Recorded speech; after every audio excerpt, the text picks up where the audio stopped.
Inspector Paul Morrow. Paul, welcome. Thank you.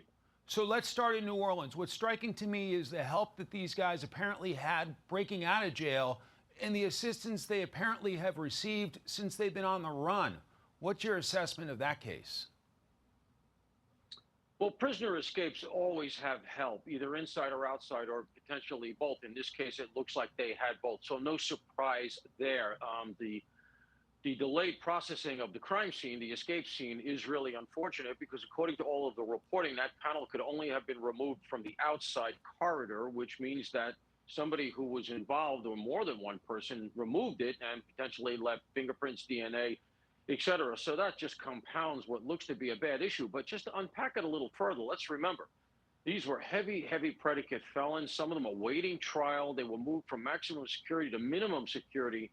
And in this minimum security area, there was only 60% staffing. And this prison, this facility, was under federal oversight. There's a federal consent decree. My point is, it's very badly managed, quite clearly. And the inclusion of the federal government and a monitor, a federal monitor that the citizens of New Orleans have to pay, really didn't help very clearly. There needs to be another solution here. These federal consent decrees are being undone by executive order, thanks to President Trump. This is a long time coming. But I think somebody, the governor, somebody down there has got to get their arms around this because very clearly it is an ongoing issue. Do you think the sheriff or someone higher needs to fire a lot of staff at that facility because it appears pretty serious corruption? Absolutely. I mean, you really, really need a house cleaning here. And, think about it from the perspective of the police. They make the arrests. They have to do battle with woke DAs. They have to do battle with a system that's decided that they're the bad guys. And then they get them in jail. You manage to get a conviction. And then you find out that they're placed in maximum security and all but invited to escape. So, it can't be very good for New Orleans PD morale. And as I said, somebody really with some management experience really has to get their arms around this because New Orleans is one of our great cities. And it is joining the list of blue cities across the country that are really circling the drain. To New York City and the story CB Cotton told us about, what do you make of that case where allegedly this guy was held hostage and tortured by his crypto business partners? Yeah, so CB has the facts as I know them as well. My understanding is that a second arrest has been made. So I think that's new. So we do have two now that will be processed and arraigned. And I understand that there may be more to this in terms of a manhunt. There may be at least one other piece that's in the wind that they're looking for. My understanding as well is that this Italian crypto business person was lured here as opposed to being a tourist, on the promise of maybe some sort of a business deal. But they'll roll this whole thing up. NYPD Major Case is the unit that has it. That's the top of the food chain investigatory-wise in policing, really. And they'll roll this whole thing up. These are not arch criminals. But the story as it stands right now does look to be accurate. There were Polaroids that they were apparently going to use to try to coerce family members of this Italian national. So the contours of it are becoming clear. They'll roll it all up, but very, very unfortunate. And again, not great publicity for one of our great blue cities, New York. To here in Washington, D.C., and the murder of that young couple that worked at the Israeli embassy, interim U.S. Attorney Jeanine Pirro suggests more charges are coming. Let's play her, and I'll get you to react.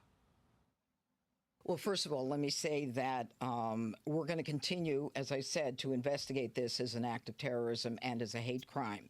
And as we do so, we will bring additional charges whenever those charges are warranted and provable. And I suspect as we go forward, before we get to the grand jury itself, that there will be more charges added. Should this be considered a hate crime and terrorism, Paul? Absolutely. It totally qualifies from the facts that I know. We have to predicate this by saying he's innocent until proven guilty, despite the fact that the facts appear to be so compelling. And in fact, he's on camera doing what he did. But where the hate crime and the terrorism charges come in are as overlays to the actual act. He's already charged with the interstate murder. What this goes to is the animus that was present in his mind. A hate crime means his motives were because he targeted a protected class. Terrorism, he did it because he wanted to influence the opinion of the civilian population or the government. They all seem to be present here. Bad luck for this guy that Jeanine Pirro is the new U.S. attorney there and has caught her first major case because you know she's going to go all the way with this. So I suspect we will get those additional charges. But what I think we may also get, which I don't think we were getting over the last 4 years, is a more penetrative investigation. We're going to get, I think, a look at who he's been in contact with, what groups he's been associated with. Was any of this funded? Did anybody facilitate? These cases, there's always a lot more beneath the surface than you hear about. And in our current climate, the stuff going on the campuses, et cetera, the funding coming in from, in some instances, allegedly overseas, there's a lot to unpack here, and I have faith in our current administration to finally do that. If the suspect, Elias Rodriguez, is a lone wolf, how difficult is that for law enforcement to stop? Yeah, that's the problem, and you put your finger on it. It's a smart question because this is prophylactic policing, and that's what's so difficult. You know, generally the police are called after the fact. You show up, there was a robbery, you try to solve it. With this kind of thing, terrorism, hate crimes, planned lone wolves, as you're calling them, you're trying to get out ahead of this. And in today's world, with all of this encryption, all the different apps, et cetera, it can be very difficult to get in front of this stuff before it happens. The good news is that law enforcement is very smart at it, has gotten a lot smarter.